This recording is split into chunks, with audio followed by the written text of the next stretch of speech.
আসসালামু আলাইকুম ওয়া রাহমাতুল্লাহ। এখন বিজনেস স্ট্যাটিক্স এবং বিজনেস স্ট্যাটিক্স 2 এর খুব গুরুত্বপূর্ণ একটি chapter, probability and probability distribution. এই চ্যাপ্টারটা খুবই গুরুত্বপূর্ণ, কারণ প্রতি বছরই ফাইনাল পরীক্ষায় এই চ্যাপ্টার থেকে কমপক্ষে 4 থেকে 10 নম্বরের প্রশ্ন এসে থাকে। যারা পাস নিয়ে চিন্তায় থাকেন তাদের জন্য এই চ্যাপ্টারটি অনেক বেশি গুরুত্বপূর্ণ।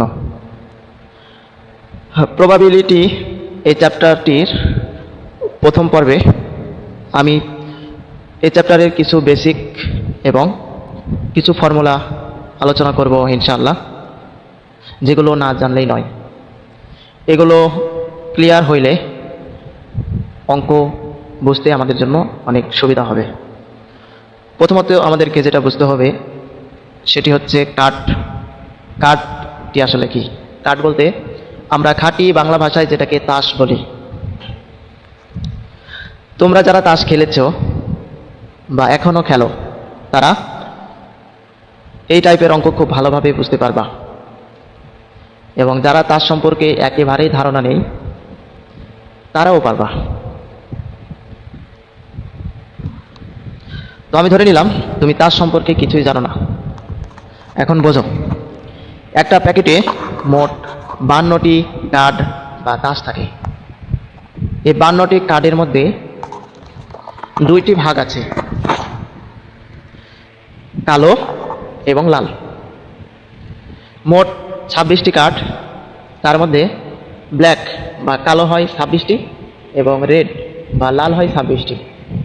26 এবং 26 দুইটা মিলে মোট কার্ড 52টি। এখন এই যে ব্ল্যাক এবং রেড আছে, এর মধ্যেও কিছু ভাগ আছে, যেমন কিং রাজা আছে 4টি, কুইন বা রানী আছে 4টি, জ্যাক আছে 4টি, আছে 4টি, ডায়মন্ড আছে 13টি, ক্লোব আছে 13টি, সুইট আছে 13টি এবং হার্ট আছে 13টি। যখন আমরা কার্ডের অঙ্কগুলো সমাধান করব তখন এই তথ্যগুলো আমাদের কাজে লাগবে। তোমরা অবশ্যই এই কার্ডের তথ্যগুলো আয়ত্ত করে নেবে। তারপরে আমাদেরকে যেটি জানতে হবে সেটি হচ্ছে প্রবাবিলিটি। প্রবাবিলিটি বা সম্ভাবনা, এটির ফর্মুলা সম্ভাব্য সম্ভাবনা ভাগ মোট সম্ভাবনা। এটি আসলে কি আমরা এটা সহজেই বুঝতে পারি। লক্ষ্য করুন, মনে করুন আমার কাছে একটি কয়েন আছে। কয়েন ইংরেজি শব্দ যার বাংলা পয়সা বা মুদ্রা। ধরুন আমার কাছে একটি কয়েন আছে। কয়েনের ক্ষেত্রে 2টা পৃষ্ঠা থাকে। একটা পৃষ্ঠাকে বলা হয় হেড এবং অপরটিকে বলা হয় টেল। 2টি অংশ, একটা হেড অপরটি টেল। এখন আমি যখন একটি কয়েন টস করব তখন 2টা ঘটনা ঘটবে, হয় টেল পড়বে আর না হয় হেড পড়বে। তাহলে মোট ঘটনা কতটি? 2টি, হয় হেড আর না হয় টেল। 2টির মধ্যে একটি পড়বে, তাহলে 2টি ঘটনা টোটাল। এটি হচ্ছে মোট সম্ভাবনা, যেটা নিচে লিখতে হয়। তাহলে 2টি ঘটনা ঘটছে, এই জন্য আমরা নিচে লিখলাম 2। আর সম্ভাব্য সম্ভাবনাটা কি? একটা কয়েনে 2টা পৃষ্ঠা থাকে, একটাকে বলা হয় হেড আর একটিকে বলা হয় টেল।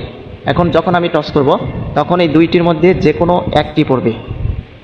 এই জন্য আমরা সম্ভাব্য সম্ভাবনা উপরে লিখে দেব 1। আশা করি প্রবাবিলিটির ফর্মুলা খুব ভালোভাবে তোমরা বুঝতে পেরেছ।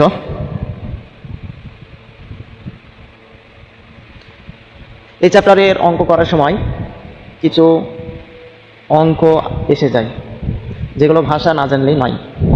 যেমন অ্যাট লাস্টটা কি? অ্যাট লাস্ট বলতে বাংলাতে যেটাকে বলা হয় কমপক্ষে, অন্তত, ন্যূনতম এবং অ্যাট বেস্ট যেটার বাংলা বড় জোর। এবং আরেকটি ফর্মুলা মোট সম্ভাবনা ইকুয়াল টু NC, নিচে দেওয়া আছে আর। এটা আসলে কি? লক্ষ্য করুন, মোট সম্ভাবনার ফর্মুলাটা হচ্ছে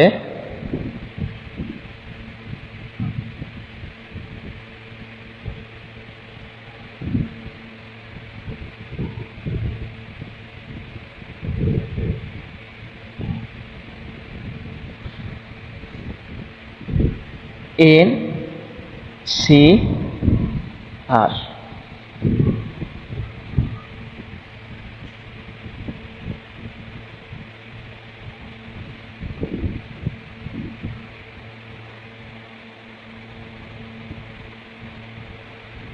তাহলে মোট ফর্মুলাটা কি ভাইয়া?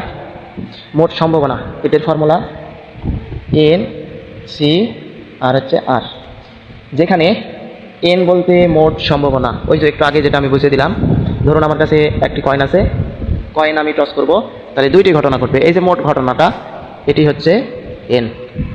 সি বলতে কি বোঝায়? সি বলতে কম্বাইন্ড, ইংরেজিতে যেটাকে বলা হয় কম্বাইন বা কম্বাইনেশন। এবং নিচে যে আর তোমরা দেখতে পাচ্ছ, এই আর বলতে সম্ভাব্য সম্ভাবনা।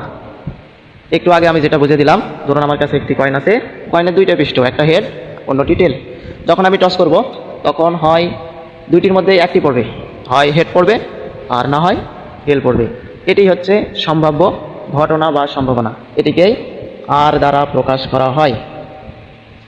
এবং এর সাথে আরও একটি গুরুত্বপূর্ণ বিষয় আমাদেরকে জানতে হবে, যখন আমরা এই টাইপের অঙ্ক সমাধান করব তখন এরকম ক্যালকুলেশন দেখা যাবে, যেগুলো ফ্যাক্টরের মাধ্যমে সমাধান করা যায়, যার কারণে পরীক্ষার কেন্দ্রে অনেক সময় লাগে। এটি যদি আমরা ক্যালকুলেটরের সাহায্যে সহজে ক্যালকুলেশন করতে পারি তাহলে অনেক সময় বেঁচে যাবে। এখন এন কম্বাইন আর, এই টাইপের ক্যালকুলেশন আমরা কিভাবে ক্যালকুলেটরের মাধ্যমে করব, এই বিষয়টি আমাদেরকে খুব ভালোভাবে বুঝতে হবে, তাহলে পরীক্ষায় অনেক সময় বেঁচে যাবে। লক্ষ্য করুন, এন কম্বাইন সি বা এন কম্বাইন আর, এটি ক্যালকুলেশন করার জন্য আমাদের অবশ্যই একটি সায়েন্টিফিক ক্যালকুলেটরের প্রয়োজন হবে। প্রথমত আমাদেরকে সায়েন্টিফিক ক্যালকুলেটরটি অন করে নিতে হবে। তারপর এন কম্বাইন আর, এই টাইপের অঙ্ক আমরা ধরে নিলাম এন এর মান 10, কম্বাইন সি এর মান 2। এখন এটা আমরা কিভাবে ক্যালকুলেশন করব ক্যালকুলেটরের সাহায্যে? লক্ষ্য করুন, প্রথমত আমরা ক্যালকুলেটরটি অন করে নেব। নেওয়ার পর প্রথমে এখানে যে মোট সম্ভাবনা ছিল এটি আমরা আগে ক্যালকুলেটরে উঠায় নেব, 10, সুন্দর করে আগে 10 উঠায় নেব। তারপর ভাইয়া এখানে দেখুন শিফট নামে একটা অপশান আছে বা বাটন আছে একবারে উপরের সাইডে, এখানে আমরা প্রেস করব।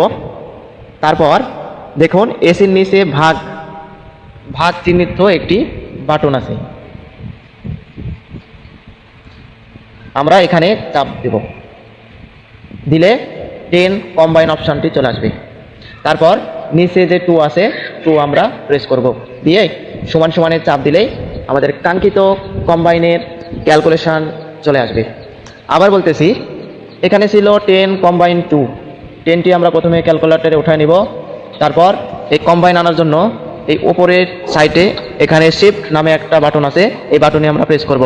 তারপর এসির নিচে ভাগ চিহ্নটি একটা বাটন আছে, এখানে চাপ দিতে হবে, দিলে 10 কম্বাইন অপশানটি চলে আসবে। তারপর নিচে আছে 2 আমরা তুলব, সরাসরি তুলে সমান সমান চাপলেই এই কম্বাইনের ক্যালকুলেশনের অ্যান্সারটা চলে আসবে। আশা করি তোমরা বুঝতে পেরেছ কিভাবে কম্বাইনের সলিউশন বা ক্যালকুলেশন করে।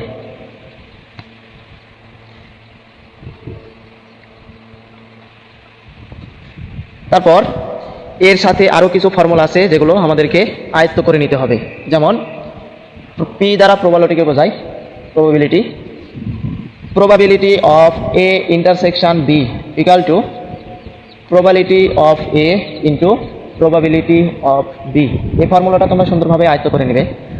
আর তার সাথে আরও ফর্মুলা আছে, যেমন probability A union B equal to probability A plus probability B minus probability A intersection B। এবং আরও কিছু ফর্মুলা আছে, যেমন P plus Q equal to 1, মিন বা গড় equal to NP, SD equal to NPQ, যেখানে S বলতে স্ট্যান্ডার্ড এবং D বলতে ডিভিশনকে বোঝায়। স্ট্যান্ডার্ড ডিভিশন এটাকে সংক্ষেপে SD দ্বারা প্রকাশ করা হয়। তাহলে SD ইকুয়াল টু √NPQ। এবং যদি দ্বিপদী বিন্যাস আসে তাহলে সেটি ফর্মুলা হবে n combine r into P to the power X into Q to the power n minus X, এবং পেশো বিন্যাস যদি আসে তাহলে সেই ক্ষেত্রে ফর্মুলাটা হবে a to the power minus m into m to the power x divided by x1। আশা করি প্রবাবিলিটি এই চ্যাপ্টারের খুব গুরুত্বপূর্ণ ফর্মুলা এবং কিছু বেসিক সম্পর্কে কিছুটা তোমাদের ধারণা হয়েছে।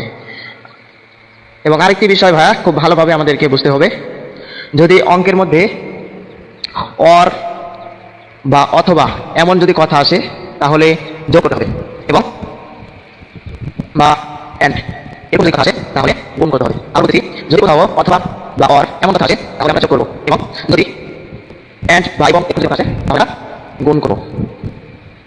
আশা করি এটা যতগুলো বেসিক আছে সবগুলো কনসেপ্ট আমাদের ক্লিয়ার হয়েছে, এবং যা বাকি আছে জানা তা অঙ্ক সমাধানের সময় বিস্তারিত আলোচনা করবো ইনশাআল্লাহ। আমাদের হবে অন্য কোনো কাছে। সবাই ভালো থাকবেন। আসসালামু আলাইকুম।